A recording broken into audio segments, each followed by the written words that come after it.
The alarm clock's revenge. Amit was always late. No matter how many alarms he set, he always hit snooze. One day, he bought the loudest alarm clock in the world, promising himself, "This time, I'll wake up on time." The next morning, the alarm rang like a fire truck. Amit, half asleep, grabbed it and threw it across the room. It hit the wall, bounced back, and smacked him right on the forehead.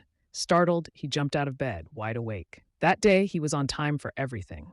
Moral of the story: sometimes life hits you to wake you up, literally.